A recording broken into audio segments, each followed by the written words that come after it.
Assalamualaikum warahmatullahi wabarakatuh. Selamat siang teman-teman semuanya. Perkenalkan, saya Fitratul Hikmah, kemudian rekan-rekan saya yang terdiri dari Rintan Jilka Risha, Nadia Salvana Farah, dan Aulia Nadifa. Kami dari kelompok 1 akan menjelaskan mengenai empathy map yang telah kami buat berdasarkan hasil wawancara. Jadi di sini kami mengambil siswa SMA sebagai narasumber untuk wawancara kami.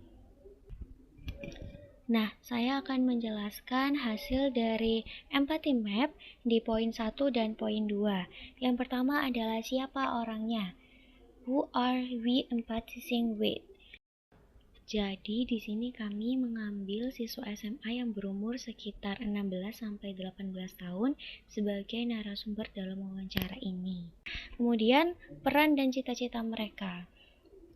Mereka berperan tentunya sebagai siswa di sekolah dan sebagai anak di rumah dengan cita-cita masing-masing yang mereka inginkan.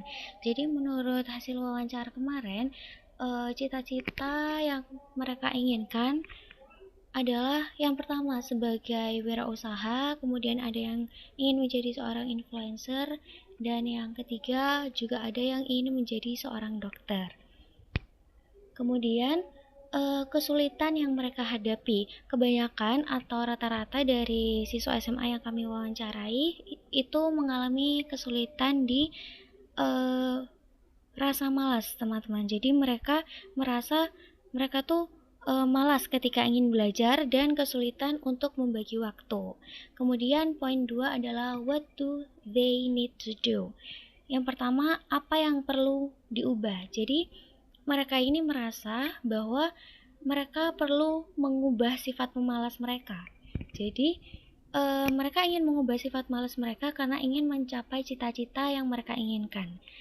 Kemudian keputusan apa yang perlu mereka ambil, dan mereka merasa bahwa keputusan untuk merubah sifat pemalas itu mereka harus memanajemen waktu pembelajaran. Juga ada yang mengatakan bahwa mereka ingin juga membuat jadwal harian dan juga mengganti suasana belajar. Selanjutnya adalah bagaimana kita tahu mereka berhasil. Jadi mereka tuh bilang mereka juga mengalami perubahan gitu, tapi ternyata perubahan yang mereka alami ini tidak secara permanen, melainkan hanya sampai beberapa hari. Seperti itu, dan untuk poin-poin berikutnya akan dijelaskan oleh teman saya. Di sini aku akan menjelaskan mengenai poin 3 dan poin 4. Dan yang pertama saya akan menjelaskan di poin 3 terlebih dahulu. Di isi dari poin 3 itu yaitu what do they say. Jadi apa sih yang mereka lihat? Dari hasil wawancara yang sudah kelompok kami lakukan, kami mendapatkan jawaban yang pertama yaitu mereka melihat persaingan untuk memperoleh prestasi antar teman kelas. Dan mereka merasa termotivasi dengan apa yang telah mereka lihat di sekitarnya.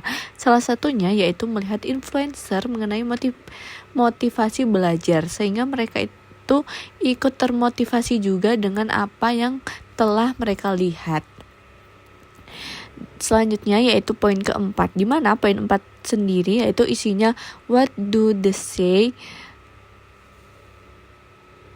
Nah, yaitu apa sih yang mereka katakan,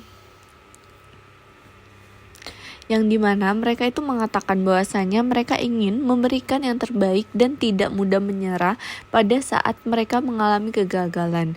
Dan mereka itu menginginkan dimana di saat mereka gagal dia itu tidak mudah menyerah, dan mereka itu ingin untuk mencoba lagi dan mencoba lagi hingga berhasil. Mereka juga mengatakan bahwasanya mereka juga ingin memberikan yang terbaik untuk keluarganya, di mana pastinya setiap anak tidak mau orang tuanya itu merasa kecewa. Mereka juga mengatakan bahwa mereka ingin menghilangkan rasa malas yang dapat menyebabkan kehilangan semangat belajar.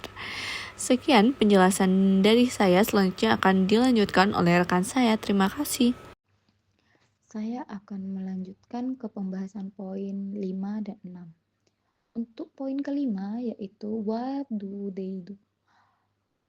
Berdasarkan hasil wawancara kelompok kami, dapat disimpulkan bahwa upaya yang dilakukan dalam mendukung cita-cita adalah berusaha mendapatkan nilai yang bagus lebih giat belajar serta mengikuti kebiasaan positif dalam kehidupan sehari-hari. Selain itu, mereka juga memotivasi diri sendiri ketika rasa malas belajar muncul, sehingga dapat fokus pada tujuan yang ingin dicapai. Hal ini menunjukkan bahwa usaha dan kebiasaan positif memiliki peran penting dalam mendukung tercapainya cita-cita. Kemudian, pada poin ke-6 yaitu what do they hear, mereka sering mendapatkan nasihat dari orang sekitar untuk menjauhi hal-hal yang tidak baik, serta menerima motivasi atau teguran agar menjadi pribadi yang lebih baik lagi. Dari media sosial maupun internet, mereka kerap mendengar kisah keberhasilan orang lain yang mampu menginspirasi, sehingga menambah semangat untuk terus berusaha mencapai kesuksesan. Selanjutnya akan saya jabarkan dari poin ke-7, yakni what do they think and feel. Berdasarkan wawancara yang dilakukan, kelompok 1 menemukan bahwa sebagian besar responden merasa takut gagal, khawatir, cita-citanya tidak tercapai, dan minder ketika harus bersaing dengan teman-teman yang lebih pintar. Meskipun demikian, mereka tetap memiliki tekad yang kuat, baik karena terinspirasi dari orang lain maupun berkat dukungan orang sekitar. Melihat teman yang sudah punya rencana masa depan sempat membuat mereka takut tertinggal, namun justru hal itu menjadi dorongan untuk ikut membuat rencana dan lebih semangat mengejar cita-cita. Mereka meyakini bahwa tujuan yang ingin diraih bukan hanya untuk diri sendiri, tetapi juga demi membanggakan orang tua serta memberi manfaat bagi orang lain. Selain itu, wawancara juga menunjukkan bahwa meraih proses cita-cita dipandang bukan sebagai sesuatu yang instan, melainkan perlu perjuangan, kesabaran, dan kesiapan menghadapi rintangan. Keyakinan untuk tetap berusaha menjadi kunci utama agar mereka tidak mudah menyerah meskipun dihadapkan pada kegagalan ataupun perbandingan dengan orang lain. Hal ini yang bisa dipetik dari wawancara adalah pentingnya memiliki rencana yang jelas sejak dini. Dengan adanya perencanaan, setiap langkah menuju cita-cita menjadi lebih terarah dan peluang untuk berhasil pun semakin besar. Hal ini membuktikan bahwa rasa takut dan semangat bisa berjalan beriringan selama ada tujuan yang kuat untuk diperjuangkan.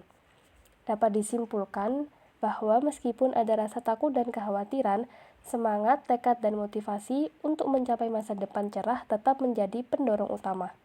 Demikian hasil wawancara dari kelompok 1. Terima kasih.